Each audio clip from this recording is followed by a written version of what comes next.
ಸಾಯಿರಾಮ್. ಆತ್ಮೀಯ ವೀಕ್ಷಕ ಬಾಂಧವರಿಗೆಲ್ಲ ಇವತ್ತಿನ ಜೀವನಾಮೃತ ಕಾರ್ಯಕ್ರಮಕ್ಕೆ ಸ್ವಾಗತ ಸುಸ್ವಾಗತ. ವೀಕ್ಷಕರೇ, ಇವತ್ತು ಜುಲೈ 1ನೇ ತಾರೀಕು 2025. ನಾವು 6 ತಿಂಗಳು ಕಳೆದೇ ಬಿಟ್ವಿ. 2026 ಇನ್ನೂ ಅತಿ ಶೀಘ್ರದಲ್ಲಿ ಬರುವಂಥ ಸಮಯ. ಆದರೂ ಕೂಡ ಜಗತ್ತಿನಲ್ಲಿ ಈ ಮನುಜ ಕುಲ ಇನ್ನೂ ಎಚ್ಚರಿಸ್ಕೋತಾ ಇಲ್ಲ, ಚೇತರಿಸ್ಕೋತಾ ಇಲ್ಲ, ಅಭಿವೃದ್ಧಿ ಆಗ್ತಿಲ್ಲ. ಅದಕ್ಕೆಲ್ಲ ಕಾರಣ ಬೇಕಾದಷ್ಟಿದೆ. ಇವತ್ತು ಭಾಳ ವಿಶೇಷವಾಗಿ ಪ್ರತಿಯೊಬ್ಬ ಮನುಷ್ಯನಿಗೂ ಬಹಳ ಮುಖ್ಯವಾಗಿ ಬೇಕಾದಂಥದ್ದು ಏನು ಅಂದರೆ ಜ್ಞಾನ ಮತ್ತು ಬುದ್ಧಿ. ಇವತ್ತಿನ ಸಂಚಿಕೆಯಲ್ಲಿ ಈ ಬ್ರಹ್ಮಾಂಡದಲ್ಲಿ, ಈ ಭೂಲೋಕದಲ್ಲಿ ಭಾಳಷ್ಟು ಜನ, ಒಂದು 100 ಜನ ತಂದು ನಿಲ್ಲಿಸಿದ್ರೆ ಅಲ್ಲಿಗೆ 85 ಜನಕ್ಕೆ ಗುರು ಶಾಪ ಇರ್ತದೆ. ಇಲ್ಲ ಒಂದು 80 ಜನ ಅಂತ ಇಟ್ಕೊಳ್ಳಿ. 100 ಜನ ನಿಲ್ಲಿಸಿದ್ರೆ ಅದು ಮಗು ಆಗಿರ್ಬೋದು, ಯುವಕ ಯುವತಿಯರಾಗಿರ್ಬೋದು, ಮದುವೆ ಆಗಿರ್ಬೋದು, ಮದುವೆ ಆಗಿಲ್ದವ್ರು ಇರ್ಬೋದು, ವಯಸ್ಸಾದವರು ಎಲ್ಲರೂ ನಿಲ್ಲಿಸಿದ್ರೆ ಆ 100 ಜನರಿಗೆ 80 ಜನಕ್ಕೆ ಗುರು ಶಾಪ ಇರ್ತದೆ. ಇನ್ನು 20 ಜನಕ್ಕೆ ಇರೋದಿಲ್ಲ. ಇದು ಹೇಗೆ ಬರುತ್ತೋ, ಯಾತಕ್ಕೆ ಬಂತು ಅನ್ನೋದು ನಮ್ಗೆ ಗೊತ್ತಿರೋದಿಲ್ಲ. ಗುರು ಶಾಪ ಇದ್ದಾಗ ಏನೆಲ್ಲ ತೊಂದರೆ ಆಗತ್ತೆ ಅಂತ ಯೋಚನೆ ಮಾಡಿದಾಗ ಮದುವೆ ಆಗಲ್ಲ, ಓದೋದು ಇನ್ನೂ ತೊಂದರೆ ಇರ್ತದೆ, ಓದೋಕ್ಕೂ ಆಗಲ್ಲ. SLC ಫೇಲು, 7ನೇ ಕ್ಲಾಸ್ಗೆ ಬಿಟ್ಬಿಡ್ತಾರೆ, ಡಿಗ್ರಿ ಇನ್ಕಂಪ್ಲೀಟ್ ಮಾಡಿಬಿಡ್ತಾರೆ. ವಿದ್ಯಾಭಂಗ ದೋಷ ಇರ್ತದೆ. ವಿದ್ಯಾದೋಷ ಅಂದರೆ ಡಿಸ್ಕಂಟಿನ್ಯೂ ಆಗ್ಬೋದು, ಓದ್ದನೇ ಇರ್ಬೋದು, ಅನ್ಎಜುಕೇಟೆಡೇ ಆಗಿರ್ಬೋದು. ಗುರುವಿನ ಅನುಗ್ರಹ ಇಲ್ಲ ಅಂದಾಗ ನಾವು ಏನೇ ಗಳಿಸಿದ್ರು ಕೂಡ ಅನುಭವಿಸೋಷ್ಟು ಶಕ್ತಿ ನಾವು ಕಳ್ಕೊಂಬಿಟ್ಟಿರ್ತೀವಿ. ನನ್ನ ಹತ್ರ ಒಂದು 5 ಕಾರಿದೆ, ಒಂದು 200 ಎಕರೆ ಜಮೀನಿದೆ, ಕೋಟ್ಯಾಂತರ ರೂಪಾಯಿ ಆಸ್ತಿ ಇದೆ. ಅದನ್ನ ಯಾವ ರೀತಿ ಅನುಭವಿಸ್ಬೇಕು, ಯಾವ ರೀತಿ ಅದನ್ನು ನಾನು ಸುಖ ನಡ್ಸ್ಕೊಂಡು ಹೋಗ್ಬೇಕು, ಅದನ್ನು ಉಪಯೋಗಿಸ್ಕೊಂಡು ಆಸ್ತಿ ಸಂಪತ್ತನ್ನು ಅನ್ನೋ ಜ್ಞಾನ ಕೆಲವರಲ್ಲಿ ಇರೋದಿಲ್ಲ. ಇವತ್ತಿನ ಸಮಾಜದಲ್ಲಿ ರೂಪ ಇದೆ, ಯೌವನ ಇದೆ, ಆಸ್ತಿ ಇದೆ, ಎಲ್ಲ ಇದೆ, ಆದರೆ ವಿದ್ಯೆ ಇಲ್ಲ ಕೆಲವರಿಗೆ. ವಿದ್ಯೆಯೂ ಇದೆ, ಪುಸ್ತಕದ ಬದನೆಕಾಯಿ ಓದಿ ಪುಸ್ತಕದ ಉಳೋರು ಡಿಗ್ರಿ ತೊಗೊಂಡಿರ್ತಾರೆ. ಈ ಸಮಾಜದಲ್ಲಿ ಹೆಂಗೆ ಬದುಕಬೇಕು, ಆ ಬದುಕಿನ ಚಾಣಾಕ್ಷತೆ ಗೊತ್ತಿಲ್ಲ ಕೆಲವು ಜನರಿಗೆಲ್ಲ. ಆದ್ದರಿಂದ ಈ ಒಂದು ಆಷಾಢ ಮಾಸದಲ್ಲಿ ಗುರುಪೂರ್ಣಿಮೆ ಮಹೋತ್ಸವ ಬರ್ತಾ ಇದೆ. ಈ ಜುಲೈ 10ನೇ ತಾರೀಕು ಗುರುವಾರ ಬಂದಿದೆ ನೋಡಿ, ಗುರುಪೂರ್ಣಿಮೆ. ಈ ಗುರುವಾರದ ಬರೋ ಗುರುಪೂರ್ಣಿಮೆಗೆ ಯಾವ ರೀತಿ ಗುರುಪೂರ್ಣಿಮೆ ಯುಟಿಲೈಸ್ ಮಾಡ್ಕೋಬೇಕು, ಯಾವ ರೀತಿ ಅದು ಎಂಜಾಯ್ ಮಾಡಬೇಕು ನಾವು ಅಂತೇಳಿ. RCB ಮ್ಯಾಚಲ್ಲಿ ಗೆದ್ದಿದ್ದಕ್ಕೆ ಏನು ಸೆಲೆಬ್ರೇಷನ್ ಮಾಡಿದ್ರು? ಒಂದು ಕ್ರಿಕೆಟ್ ಗೆದ್ದುಬಿಟ್ರೆ ಏನೆಲ್ಲ ಸೆಲೆಬ್ರೇಟ್ ಮಾಡ್ತೀವಿ. ಒಂದು ಸಿನಿಮಾ 100 ಡೇಸ್ 100 ದಿನ ಟ್ಯಾಕಿಸಲ್ಲಿ ನಡೆಸಿದ್ರೆ ಅದಕ್ಕೇನು ಸೆಲೆಬ್ರೇಷನ್ ಮಾಡ್ತೀವಿ. ಬರ್ತ್ಡೇ ಹೆಂಗೆ ಸೆಲೆಬ್ರೇಷನ್ ಮಾಡ್ತೀವಿ. ಹೀಗೆ ಒಂದು ಸೆಲೆಬ್ರೇಷನ್ ಅಂತ ನಾವು ಮಾಡ್ತೀವಿ, ಸಂತೋಷಕೂಟ. ಅದೇ ಥರ ಗುರುಶಾಪವನ್ನು ನಿವಾರಣೆ ಮಾಡಿಕೊಳ್ಳಿಕ್ಕೆ ಈ ತಿಂಗಳು 10ನೇ ತಾರೀಕು ಗುರುವಾರ ಗುರುಪೂರ್ಣಿಮೆ ಬರ್ತಾ ಇದೆ. ಸೆಲೆಬ್ರೇಷನ್ ಮಾಡಲಿಕ್ಕೆ ಯಾರ್ಯಾರು ಸೆಲೆಬ್ರೇಷನ್ ಮಾಡಬೇಕು, ಯಾತಕ್ಕೆ ಮಾಡಬೇಕು, ಮಾಡೋದ್ರಿಂದ ಏನು ಅನ್ನೋ ಒಂದು ವಿಚಾರನ ನಾನು ಈ ವಾರ ಪೂರ್ತಿ ನಿಮಗೆ ಆ ಒಂದು ಗುರುಪೂರ್ಣಿಮೆ ಬಗ್ಗೆ ಸೆಲೆಬ್ರೇಷನ್ ಮಾಡೋ ಒಂದು ವಿಶೇಷತೆಯನ್ನು ನಾನು ತಿಳಿಸ್ಕೊಡ್ತೀನಿ. RCB ಮ್ಯಾಚ್ ಗೆದ್ದಾಗ ಎಲ್ಲಿಂದ ಲಕ್ಷಾಂತರ ಜನ ಬಂದರು. ಯಾವುದೋ ಒಬ್ಬ ಸಿನಿಮಾ ಆ್ಯಕ್ಟ್ರಸ್ಸೋ ಬಂದರೆ ಏನು ನೂಕು ನುಗ್ಗಲು. ಸಿನಿಮಾ ಆ್ಯಕ್ಟರ್ ಅಥವಾ ಆ್ಯಕ್ಟ್ರಸ್ಸಿಂದ ನಮಗೆ ಮದುವೆ ಆಗಲ್ಲ, ಮಕ್ಕಳಾಗಲ್ಲ, ವಿದ್ಯೆ ಸಿಗೋದಿಲ್ಲ, ಕಾಯಿಲೆ ವಾಸಿ ಆಗೋದಿಲ್ಲ, ನಮ್ಮ ದರಿದ್ರ ನಾಶ ಆಗೋದಿಲ್ಲ. ಅವರು ನಮ್ಮ ಥರ ಹೊಟ್ಟೆಪಾಡಿಗೆ ದುಡಿತಾರೆ, ಬದುಕ್ತಾ ಇದ್ದಾರೆ. ನಮಗೆ ಜ್ಞಾನ ಬುದ್ಧಿ ಕೊಡೋಂಥವ್ರು ಯಾರು ಇದ್ದಾರೆ ಜಗತ್ತಿನಲ್ಲಿ? ಯಾರೂ ಇಲ್ಲ. ಆ ಗುರು ಒಬ್ಬರೇ. ಅಂಥ ಗುರುವಿನ ಸೆಲೆಬ್ರೇಷನ್ ನಾವು ಯಾಕೆ ಮಾಡಬಾರ್ದು? ಯಾರ್ಯಾರಿಗೋ ನಾವು ಸೆಲೆಬ್ರೇಷನ್ ಮಾಡ್ತೀವಿ, ಅದರಿಂದ ಏನೂ ಲಾಭ ಇಲ್ಲ. ದುಡ್ಡು ವೇಸ್ಟು, ನಮ್ಮ ಸಮಯ ವೇಸ್ಟು, ನಮ್ಮ ಎನರ್ಜಿ ಶಕ್ತಿ ವೇಸ್ಟು. ಆದರೆ ಈ ಒಂದು ಗುರುಪೂರ್ಣಿಮೆ ಮಹೋತ್ಸವ ಎಷ್ಟು ಲೈಫನ್ನೇ ಬದಲಾವಣೆ ಮಾಡಿಬಿಡುತ್ತೆ. ನೀವು ಅಲ್ಲಿ ಆರ್ ಸಿ ಬಿ ಕ್ರಿಕೆಟ್ನ ಗೆದ್ದೆ ಅಲ್ಲಿ ಹೋದಕ್ಕಷ್ಟು ಸಾವು ನೋವುಗಳಾಯಿತು. ಏನು ನಿಮಗೆ ಅಲ್ಲಿ ಓದ್ ಬಂದಮೇಲೆ ಕಾರು, ಸೈಟು, ಮನೆ, ಮದುವೆ, ಮಕ್ಳು ಏನಾರು ಆಯಿತು? ಏನೂ ಆಗಿಲ್ಲ. ಆದರೆ ಗುರುಪೂರ್ಣಿಮೆ ಮಹೋತ್ಸವ ನಿಮ್ಮ ಲೈಫೇ ಚೇಂಜ್ ಮಾಡಿಬಿಡ್ತದೆ. ಅಷ್ಟು ವಿಶೇಷ ಇದೆ ಆವತ್ತಿನ ದಿನದ ಪವರು. ಹೀಗಾಗಿ ನಾನು ಈ ವಾರ ಪೂರ್ತಿ ನಿಮಗೆ ಇದ್ರ ಬಗ್ಗೆ ಭಾಳಷ್ಟು ಅರಿವು ಕೊಡಬೇಕು ಅಂತ ಮನಸ್ಸು ಸಂಕಲ್ಪ ಮಾಡಿದ್ದೀನಿ. ಯಾಕೆಂದರೆ ಈ ವರ್ಷ ಅಷ್ಟು ತೊಂದರೆ ಇದೆ. ಈ ವರ್ಷ ಗುರುವಿನ ದೋಷದಿಂದ ಮಾತ್ಮಾತ್ರಿತ ಹಾಗೆ ಕುಸಿದು ಬಿದ್ದು ಸತ್ತೋಗ್ಬಿಡ್ತಾರೆ. ಕಾರ್ಡಿಯಕ್ ಅರೆಸ್ಟ್ ಆಗ್ತಾ ಇದೆ. ವಿಶ್ವಾವಸು ಸಂವತ್ಸರದಲ್ಲಿ ಭಾಳಷ್ಟು ಜನ ರೋಗ ಬಂದು ಸಾಯ್ತಾ ಇಲ್ಲ, ಹಾರ್ಟ್ ಅಟ್ಯಾಕ್ ಆಗಿ ಸಾಯ್ತಿದ್ದಾರೆ. ಸಭೆ ಸಮಾರಂಭಗಳಲ್ಲಿ ನುಗ್ಗಲಲ್ಲಿ ಸಾಯ್ತಾ ಇದ್ದಾರೆ. ಮೂರನೇದು, ಪ್ರವಾಹಗಳಲ್ಲಿ, ಬಿರುಗಾಳಿಯಲ್ಲಿ, ಅಗ್ನಿ ದುರಂತದಲ್ಲಿ.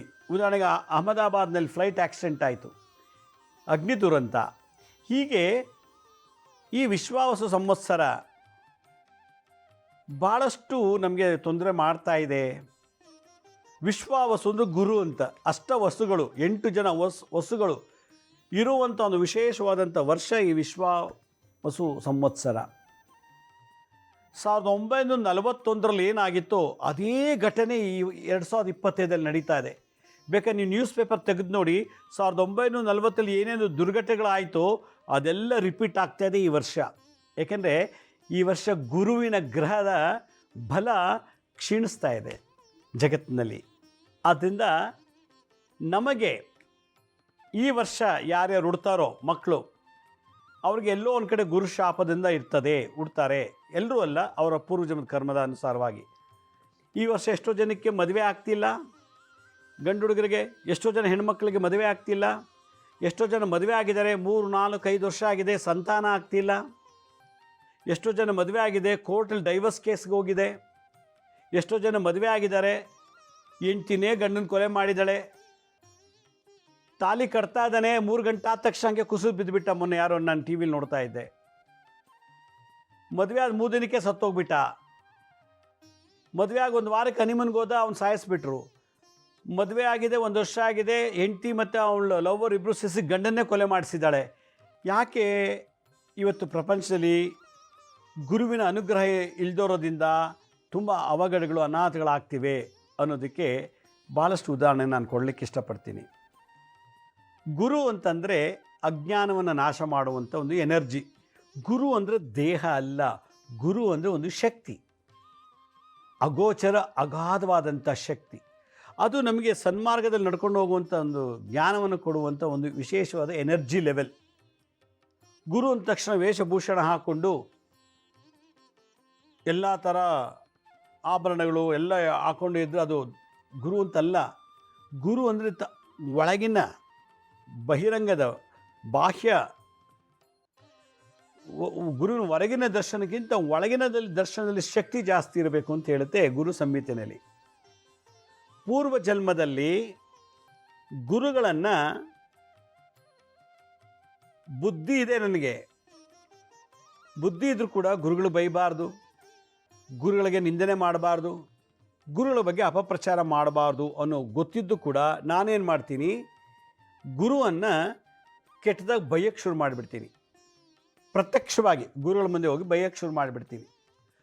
ಪರೋಕ್ಷವಾಗಿ ಗುರುಗಳು ನನ್ನ ಮುಂದೆ ಇಲ್ಲ, ಇನ್ನೊಬ್ಬರ ಮುಂದೆ, ಯಾರೋ ಮುಂದೆ ಅವನ ಗುರುಗಳ ಬಗ್ಗೆ ಕೆಟ್ಟ ಮಾತಾಡ್ತಾನೆ. ಈ ಒಂದು ಎನರ್ಜಿ ಅವನ ಜಾತಕದಲ್ಲಿ ಸ್ಟೋರ್ ಆಗುತ್ತೆ.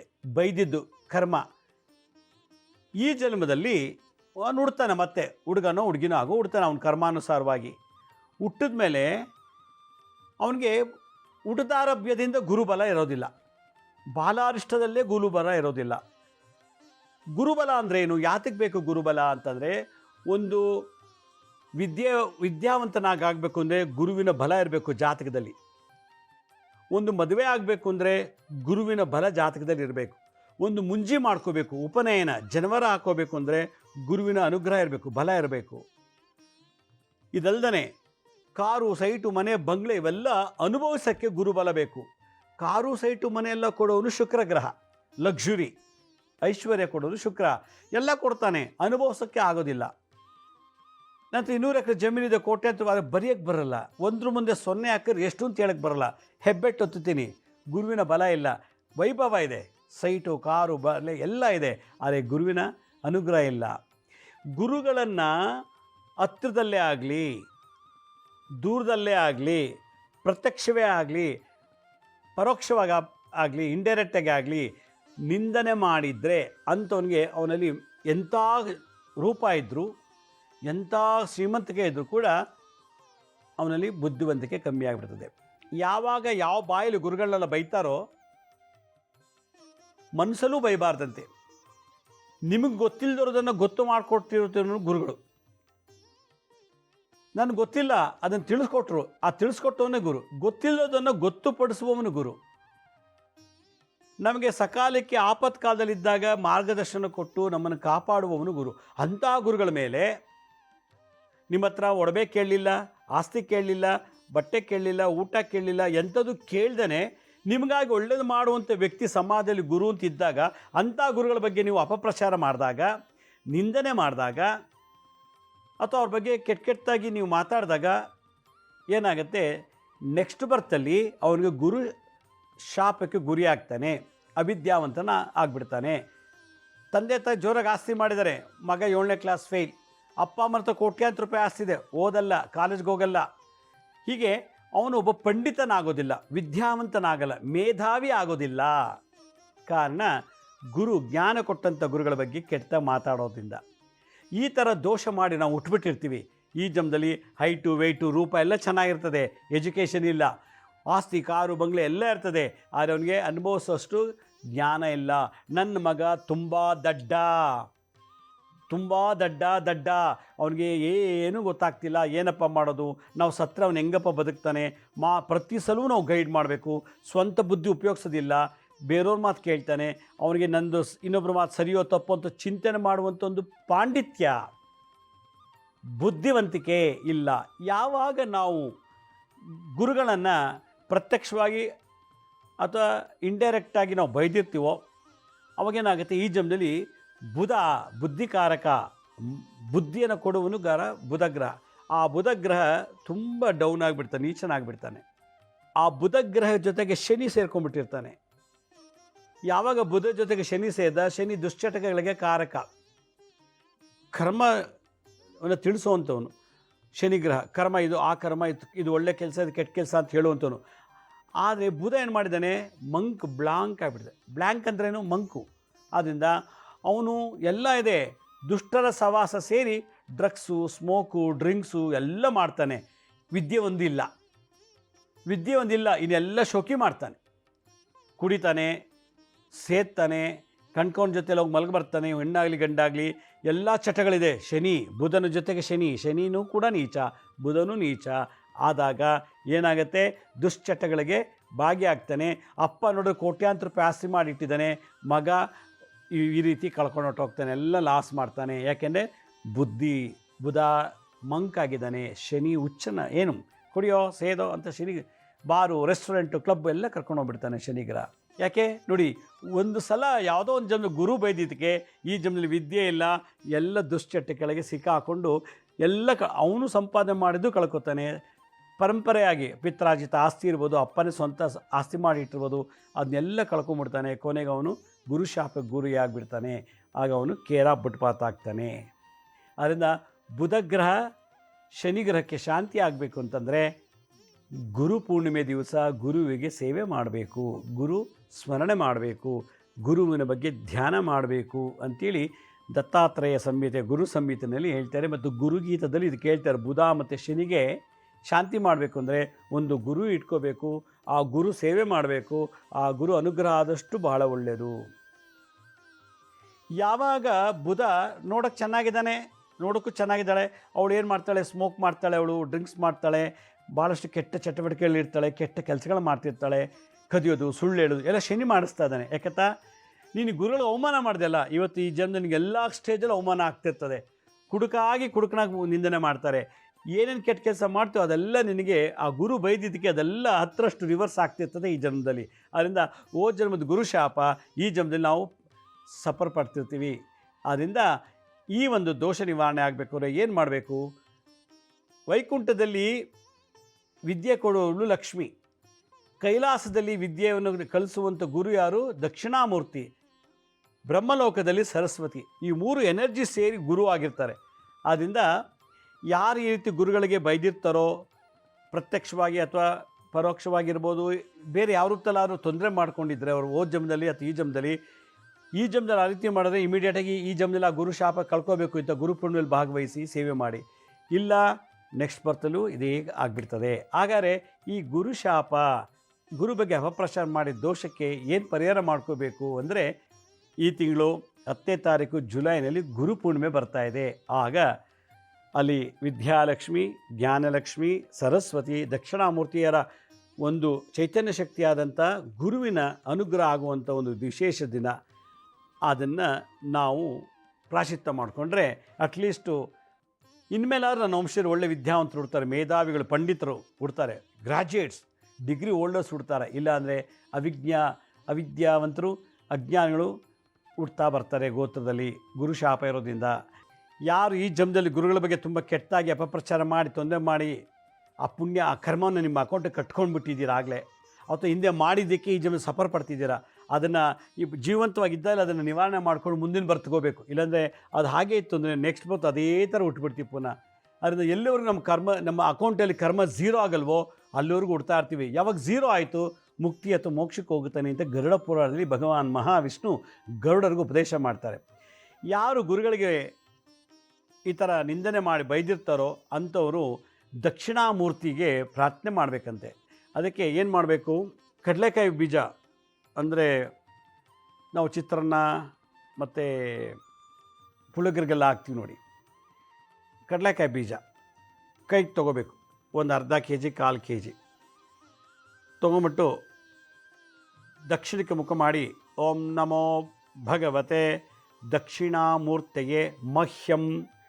ತಂದೆ ದಕ್ಷಿಣಾಮೂರ್ತಿ, ಮಹ್ಯಂ ನಾನು ಹಲವಾರು ರೀತಿ ದೋಷಗಳು ಮಾಡಿದ್ದೀನಿ ಓದ್ ಜನ್ಮದಲ್ಲೂ ಈ ಜನ್ಮದಲ್ಲೂ. ಆದ್ದರಿಂದ ನನಗೆ ಮೇಧಾ ಅಂದರೆ ಬುಧ ಗ್ರಹಕ್ಕೆ ಶನಿ ಗ್ರಹಕ್ಕೆ ಶಾಂತಿ ಮಾಡು. ಮೇಧಾ ಅಂದರೆ ಪಾಂಡಿತ್ಯ, ಮೇಧಾವಿ, ಬುದ್ಧಿ ಚುರುಕಿರುವಂಥವನ್ನಾಗಿ ನನಗೆ ಮಾಡು ಅಂತೇಳಿ ದಕ್ಷಿಣಾಮೂರ್ತಿಗೆ ಪ್ರಾರ್ಥನೆ ಮಾಡ್ಕೋಬೇಕು. ಓಂ ನಮೋ ಭಗವತೆ ದಕ್ಷಿಣಾಮೂರ್ತಯೇ ಮಹ್ಯಂ ಮೇಧಾಂ ಪ್ರಯಚ್ಛ ಸ್ವಾಹ.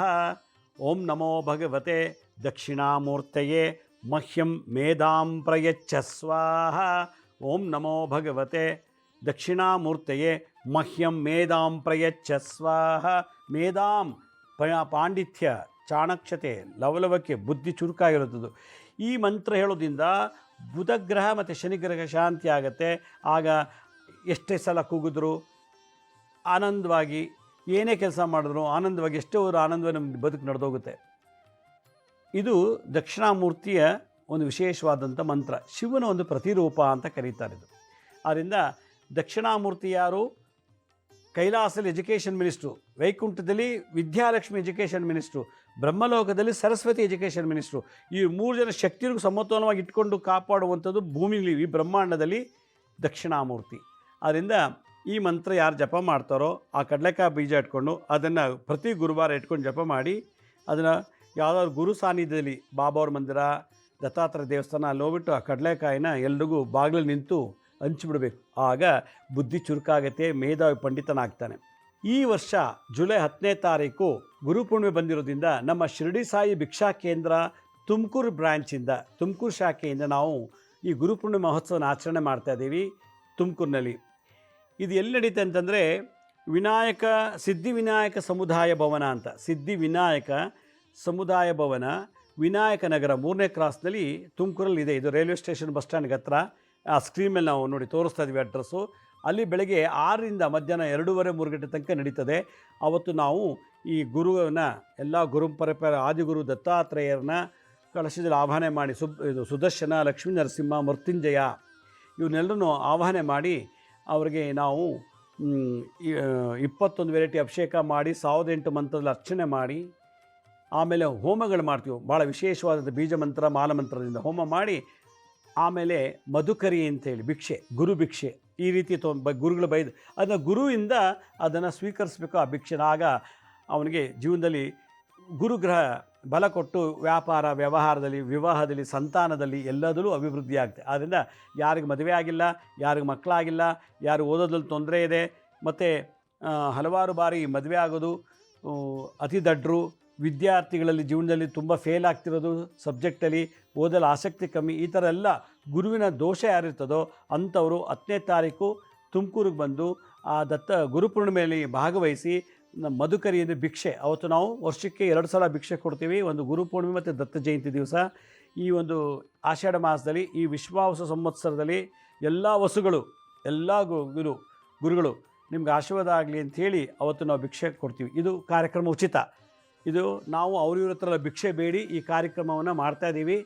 ಲೋಕ ಕಲ್ಯಾಣಕ್ಕೋಸ್ಕರ. ಗುರುಶಾಪ, ಗುರುದ್ರೋಹ, ಗುರುಚಂಡಾಳ ದೋಷ ಯಾರಿಗಿದೆಯೋ ಅಂಥವರು ನೀವು ಮನೇಲಿ ಏನೇ ಕೂತ್ಕೊಂಡು ಮಾಡಿದ್ರೂ ಪ್ರಯೋಜನ ಇಲ್ಲ. ಆ ಗುರುಪೂರ್ಣಿಮೆ ಅಷ್ಟು ಪವರ್ಫುಲ್ ದಿವಸ, ಅವತ್ತು ವಿಶೇಷವಾದ ಎನರ್ಜಿ. ಆ ಎನರ್ಜಿ ದಿವಸ ಈ ಪೂಜೆ ನಾವು ಮಾಡ್ತೀವಿ. ನರಸಿಂಹಸ್ವಾಮಿ, ಸುದರ್ಶನ, ಮೃತ್ಯುಂಜಯ, ದತ್ತಾತ್ರೇಯರ ಹೋಮಗಳು ಮಾಡಿ ಅವತ್ತು ಗುರುಮುಖೇನ ದೈವ ದರ್ಶನ, ಗುರುಮುಖೇನ ದತ್ತಾತ್ರೇಯ ಸ್ವಾಮಿ ಸಮರ್ಥರು, ಹೀಗೆ ಗುರುಗಳು ಮೃತ್ಯುಂಜಯ, ಸುದರ್ಶನ, ನರಸಿಂಹ ಹೋಮ ಮಾಡಿ ಅದರದ್ದು ಪೂರ್ಣ ಫಲವನ್ನು ನೀವು ಅದನ್ನು ಸ್ವೀಕರಿಸಬೇಕು ಅಂತಂದರೆ ಉಚಿತವಾಗಿ ಮಾಡ್ತೀರಿ. ಈ ಒಂದು ಕಾರ್ಯಕ್ರಮಕ್ಕೆ ಸ್ಕ್ರೀನ್ ಮೇಲೆ ತೋರಿಸ್ತಾ ಇದ್ದೀವಿ ನೋಡಿ, ಆ ಅಡ್ರೆಸ್ಸಿಗೆ ನೀವು ಭಾಗವಹಿಸಿ. ಆದ್ದರಿಂದ ಈ ದಕ್ಷಿಣಾಮೂರ್ತಿ ಪ್ರಾರ್ಥನೆ ಮಾಡೋದ್ರಿಂದ ಬುದ್ಧಿ ಚುರುಕಾಗತ್ತೆ. ಬುಧ ಮತ್ತು ಶನಿಗೆ ಶಾಂತಿ ಆಯಿತು. ದೊಡ್ಡ ದೊಡ್ಡ ಮೇಧಾವಿಗಳಾಗ್ತವೆ. ಓದೋಕ್ಕಾಗಲ್ಲ, ಓದ್ಬಿಟ್ಟು ಡಿಗ್ರಿ ತೊಗೋತಾರೆ. ಅಷ್ಟು ಪವರ್ಫುಲಿ ದಕ್ಷಿಣಾಮೂರ್ತಿ ಮಂತ್ರ. ಅದಕ್ಕೆ ಬಲ ಕೊಡಬೇಕು ಅಂದರೆ ಗುರುಪೂರ್ಣಿಮೆಯಲ್ಲಿ ನೀವು ಭಾಗವಹಿಸಿ ಅಂತ ಹೇಳ್ತಾ ಇವತ್ತಿನ ಸಂಚಿಕೆಯನ್ನು ಮುಗಿಸ್ತಾ ಇದ್ದೀನಿ. ನಮ್ಮ ಹಳೆ ಸಂಚಿಕೆಗಳು ಯಾರು ನೋಡೋಕ್ಕಾಗಿಲ್ವೋ ಅವರು ನಮ್ಮ ಶಿರಡಿ ಸಾಯಿ ಭಿಕ್ಷಾ ಕೇಂದ್ರ ಮತ್ತು ಹೆಲ್ತ್ ಸೈನ್ಸ್ ಅಂತ 2 ಯೂಟ್ಯೂಬ್ ಚಾನಲ್ ಇದೆ. ಈ ಜೊತೆಗೆ SSBK ಜ್ಞಾನೋದಯ ಅಂತ ಒಂದು ಮ್ಯೂಸಿಕ್ ಚಾನಲ್ ಇದೆ. 3ಕ್ಕೆ ಸಬ್ಸ್ಕ್ರೈಬ್ ಮಾಡ್ಕೊಳ್ಳಿ. ಪಕ್ಕದ ಬೆಲ್ ಬಟನ್ ಪ್ರೆಸ್ ಮಾಡಿ. ನೋಡಾದ್ಮೇಲೆ ಲೈಕ್ ಅನ್ನೋ ಬಟನ್ ಪ್ರೆಸ್ ಮಾಡಿ. ಆ ಲಿಂಕನ್ನು ನಿಮ್ಮ ಬಂಧು ಮಿತ್ರರಿಗೆ ವಾಟ್ಸಪ್ ಮುಖಾಂತರ ಅಥವಾ ಇಮೇಲ್ ಮುಖಾಂತರ ಶೇರ್ ಮಾಡಿ. Guruji Lakshmi Srinivasa Facebook, Instagram, Twitter, LinkedIn ಕೂಡ ನಾವು ಎಲ್ಲ ಇನ್ಫಾರ್ಮೇಷನ್ ಅಪ್ಲೋಡ್ ಮಾಡ್ತಿರ್ತೀವಿ. ಅಪಾಯಿಂಟ್ಮೆಂಟ್ಸ್ ಬೇಕಿದ್ದರೂ www.lakshmisrinivas.in ಅಂತ ನೀವೇ ಲಾಗಿನ್ ಆಗಿ ಯಾವ ಡೇಟು ಯಾವ ಟೈಮ್ಗೆ ಅಪಾಯಿಂಟ್ಮೆಂಟ್ ಬುಕ್ ಮಾಡ್ಕೋಬೋದು ಅಂತ ಹೇಳ್ತಾ ಇವತ್ತಿನ ಈ ಒಂದು ಗುರುದೋಷಕ್ಕೆ ಸಂಬಂಧಪಟ್ಟಂಥ ಎಪಿಸೋಡನ್ನ ಮುಗಿಸ್ತಾ ಇದ್ದೀನಿ. ಇದೇ ರೀತಿ ನಾಳಿನ ಸಂಚಿಕೆಯಲ್ಲಿ ಮತ್ತೊಂದು ವಿಶೇಷವಾದಂಥ ಸಬ್ಜೆಕ್ಟ್ ಮಾಹಿತಿಯೊಂದಿಗೆ ತಮ್ಮನ್ನು ಭೇಟಿ ಮಾಡ್ತೀನಿ. ಅಲ್ಲಿವರೆಗೂ ನನ್ನ ನಮಸ್ಕಾರ. ಸಾಯಿರಾಮ್.